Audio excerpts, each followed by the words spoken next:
Assalamualaikum warahmatullahi wabarakatuh. Perkenalkan, nama saya Mustafa Ihsan dengan NIM 2111020024 dari kelas 3 Sejarah Peradaban Islam A, Fakultas Adab dan Humaniora Universitas Islam Negeri Imam Bonjol Padang. Baiklah, materi yang akan saya jelaskan pada kesempatan kali ini yaitu mengenai pertumbuhan lembaga pendidikan Islam awal abad 20. Langsung saja yang pertama kita masuk kepada pendidikan tradisional.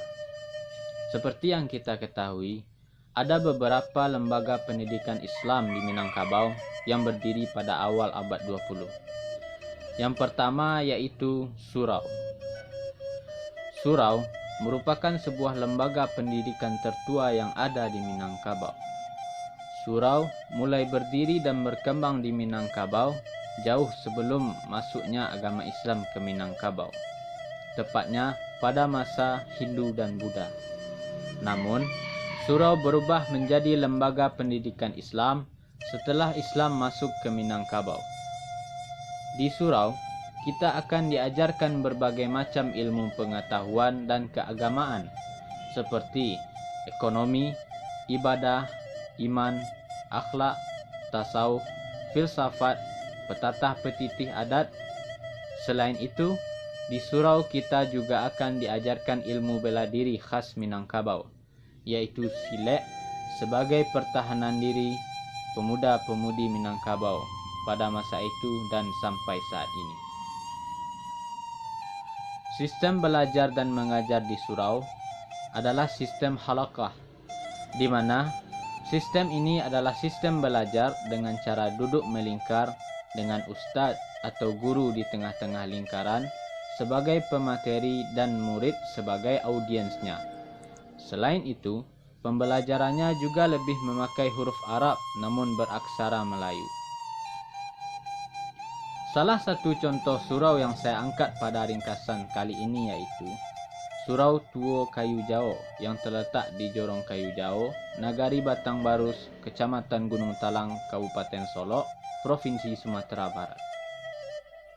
Surau Tuo Kayu Jao diperkirakan berdiri dan telah beroperasi sejak abad ke-17 Masehi hingga saat ini. Surau Tuo Kayu Jao berbahan dasar kayu berwarna hitam dengan 3 atap berbahan dasar hijau. Surau Tuo Kayu Jao merupakan salah satu cagar budaya di Provinsi Sumatera Barat yang dinaungi oleh Balai Pelestarian Peninggalan Purbakala. Surau ini juga telah beberapa kali mengalami perubahan, terutama pada bagian dinding dan atapnya yang dimakan zaman, namun tetap mempertahankan keaslian arsitekturnya, sehingga keunikan dan ciri khasnya tidak hilang yang membuat surau ini diminati oleh wisatawan sebagai salah satu objek wisata di Kabupaten Solok. Yang kedua yaitu pesantren. Pesantren merupakan sebuah lembaga pendidikan tradisional yang pertama kali berdiri di Pulau Jawa. Pada awalnya, di Minangkabau tidak ada pesantren. Namun, sekitaran awal abad ke-20, ada suatu bantuan pendidikan dari pemerintahan pusat bagi lembaga pendidikan di seluruh Indonesia, termasuk di Sumatera Barat. Namun, dengan syarat lembaga pendidikan tersebut harus atas nama pesantren, sehingga hal inilah yang mendorong berdirinya pesantren pertama di Sumatera Barat yang diawali dengan pesantren Al-Manar Batu Hampar yang sebelumnya bernama Surau Dagang Batu Hampar. Pesantren ini terletak di Batu Hampar, Kecamatan Akabiliru, Kabupaten 50 Kota, Provinsi Sumatera Barat. Pesantren ini didirikan oleh Syekh Abdurrahman Batu Hampar pada 1842 Masehi. Namun, berubah menjadi pesantren pada tahun 1943 Masehi di bawah naungan dan pimpinan Syekh Muhammad Arsyad. Di pesantren, kita akan diajarkan mengenai ilmu umum dan ilmu agama, sehingga kita dapat menguasai 2 ilmu dalam satu pembelajaran di sebuah lembaga pendidikan. Selain itu, di pesantren skill kita juga akan diasah dengan berbagai kegiatan seperti kesenian, bela diri, dan juga olahraga. Sehingga kemampuan kita tidak hanya sebatas mengenai ilmu pengetahuan, namun skill, bakat, dan minat kita juga akan semakin terasah dan bertambah kepandaiannya. Sistem belajar dan mengajar di pesantren adalah sistem sorogan, di mana sistem ini adalah sistem belajar dengan cara face to face, berhadapan dengan ustadz atau guru. Satu murid berhadapan dengan satu guru. Kemudian terjadi interaksi dan diskusi di antara keduanya mengenai ilmu yang dibahas ataupun ilmu yang dipertanyakan. Selanjutnya, kita masuk kepada lembaga pendidikan modern. Ada beberapa lembaga pendidikan modern Islam yang ada di Minangkabau pada awal abad ke-20. Hal tersebut sebagai berikut. Yang pertama yaitu Pondok Pesantren Modern. Pondok Pesantren Modern adalah sebuah lembaga pendidikan modern yang pertama kali berdiri di Pulau Jawa, yaitu Pondok Pesantren Modern Gontor. Pada awalnya, di Minangkabau tidak ada pondok pesantren modern. Namun, pada tahun 1910 Masehi, berdirilah sebuah pondok pesantren modern di Minangkabau, tepatnya di Parabek, yang bernama Sumatera Tawalib.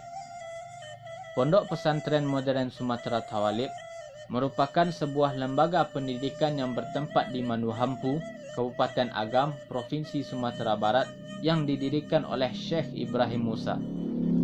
Di Pondok Pesantren Modern, kita akan diajarkan ilmu agama dan ilmu umum.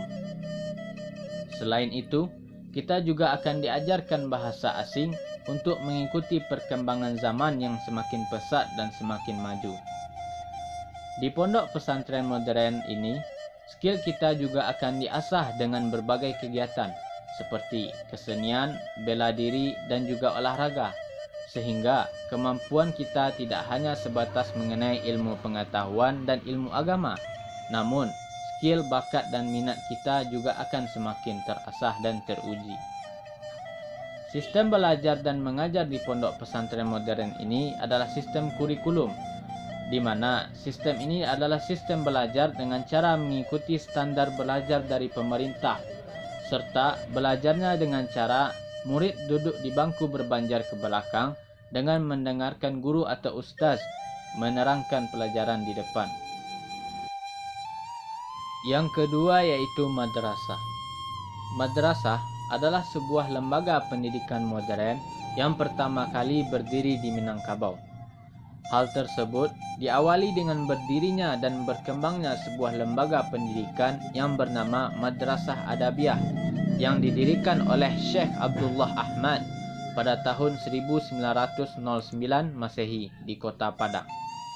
Di madrasah, kita juga akan diajarkan ilmu umum dibarengi dengan ilmu agama. Selain itu, kita juga diajarkan teknologi seperti komputer jaringan, robotik, dan juga programmer. Selain itu, di madrasah, skill kita juga akan diasah dengan berbagai kegiatan seperti kesenian, bela diri, dan juga olahraga, sehingga kemampuan, bakat, dan minat kita bisa berkembang. Nah, sistem belajar dan mengajar di madrasah adalah sistem kurikulum, di mana sistem ini adalah sistem belajar dengan cara mengikuti standar belajar dari pemerintah, serta belajarnya dengan cara murid duduk di bangku berbanjar ke belakang dengan mendengarkan guru atau ustaz menerangkan pelajaran di depan. Baiklah, terima kasih kepada teman-teman yang sudah menonton konten ini. Mudah-mudahan konten ini bermanfaat. Mohon maaf atas segala kekurangan dan kekhilafan. Jangan lupa klik like, comment, and subscribe. Dan sampai jumpa di konten-konten selanjutnya.